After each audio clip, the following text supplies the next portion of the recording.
De acordo com o geocentrismo, como você sabe, em vez de a Terra e os demais planetas do Sistema Solar girarem ao redor do Sol, conforme dito o modelo heliocêntrico, nosso mundo estaria no centro do universo e todos os astros que existem nele é que girariam em torno de nós. Na verdade, o geocentrismo foi o primeiro modelo cosmológico a ser desenvolvido. Durante a antiguidade, quase ninguém se opunha a essa ideia.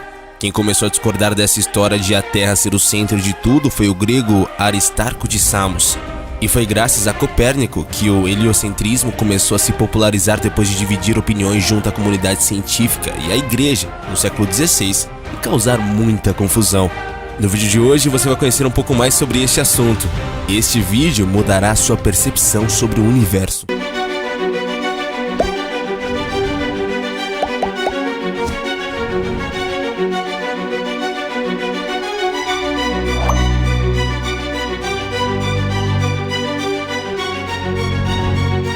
Impressão. Entretanto, quando nós encontrarmos aqui na Terra, perambulando pela imensidão de sua superfície, a verdade é que não existem motivos para pensar que o nosso planeta está se movendo ao redor do Sol.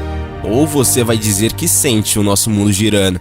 A não ser que você tenha bebido umas e outras, hein? Da mesma forma, quando olhamos para cima, será que é tão difícil imaginar que são as coisas que vemos no céu que estão se mexendo em vez de nós? Sob esse ponto de vista, o geocentrismo não parece tão incoerente assim. Tanto que, acredite, ainda existem defensores fervorosos dessa teoria.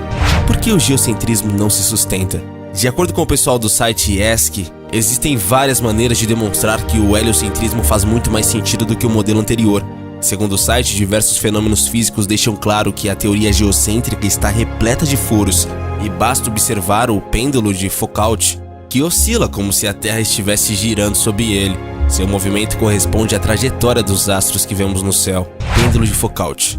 Além disso, só temos que fazer como Copérnico fez lá no século XVI, ou seja, examinar a maneira como os planetas se comportam. Se a Terra estivesse no centro do Sistema Solar, as órbitas dos nossos vizinhos seriam pra lá de malucas. Sem falar que, assumindo que a Terra se encontra no centro do universo, de onde viria a força responsável por manter não só todos os planetas girando ao nosso redor, mas astros incrivelmente grandes como o Sol também.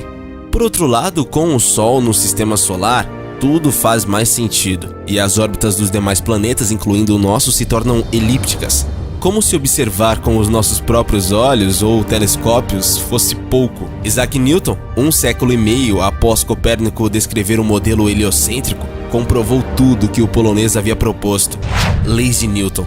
Você deve se lembrar de ter estudado sobre as leis de Newton. Basicamente, a primeira delas, a do princípio da inércia, dita que um objeto estacionário permanecerá dessa forma até que uma força seja aplicada sobre ele e o tire desse estado. A lei também determina que se um objeto se encontra em movimento, ele continuará se movendo da mesma direção e velocidade, até que uma força seja aplicada sobre ele. A segunda lei, a do princípio fundamental da dinâmica, estabelece que a aceleração é produzida quando uma força atua sobre uma massa, e que quanto maior for a massa de um objeto, maior será a força necessária para acelerá-lo. Por último, a terceira lei, a do princípio da ação e reação, determina que para toda ação há uma reação, e essa reação é de igual magnitude, mas aplicada no sentido oposto da ação. Newton ainda formulou a lei da gravitação universal, que estipula que entre dois ou mais corpos sempre existirá uma força da atração, a famosa gravidade, que é diretamente proporcional ao produto de suas massas e inversamente proporcional ao quadrado de suas distâncias, e sempre dirigida na direção e no sentido dos seus centros. E o modelo heliocêntrico? As leis de Newton permitem que a porção de fenômenos astrofísicos sejam explicados, como as trajetórias de cometas, a existência de mares, a precedência de equinócios e a razão de as órbitas dos planetas serem de forma que são.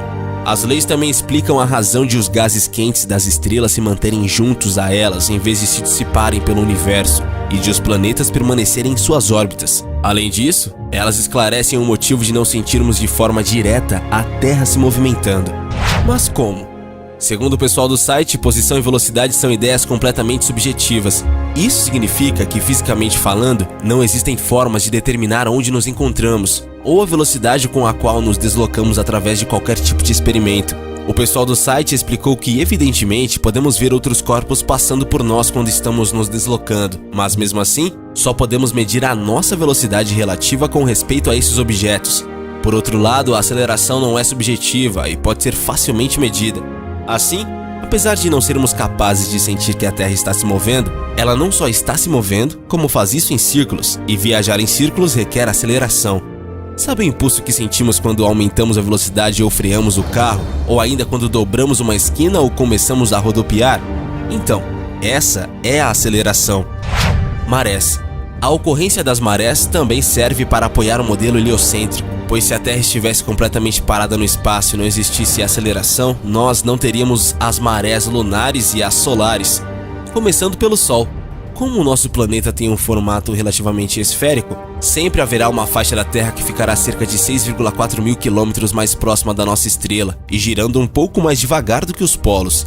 Sendo assim, o Sol exerce mais atração nas regiões cobertas por massas oceânicas que ficam nessa faixa do planeta, gerando a maré alta. Ao mesmo tempo, as áreas que se encontram na face oposta sofrem a maré baixa. O mesmo acontece entre a Lua e a Terra, resultando em marés ainda mais intensas. Contudo, no que diz a respeito à percepção do movimento, apesar de o nosso planeta não se mover tanto como o satélite, os pequenos círculos realizados pela Terra servem para contrabalançar os grandes círculos feitos pela Lua. Por sua vez, o movimento do satélite gera uma força centrífuga, forte o suficiente para equilibrar a força da atração proveniente do nosso planeta, e os pequenos círculos realizados pela Terra compensam a atração que a Lua exerce sobre nós. De acordo com o site ESC, se o modelo geocêntrico estivesse correto, os cientistas teriam que dar um jeito de encontrar formas mirabolantes de explicar o motivo de as leis universais de Newton funcionarem perfeitamente aqui na Terra, mas não no resto do universo. Além disso, nós teríamos apenas uma única maré lunar e solar ao dia, em vez de duas. Mas e você? Gostou do vídeo de hoje? Deixe a sua opinião pra gente aí nos comentários. E não esquece de deixar o seu gostei e também de se inscrever aqui no canal. Valeu e até a próxima!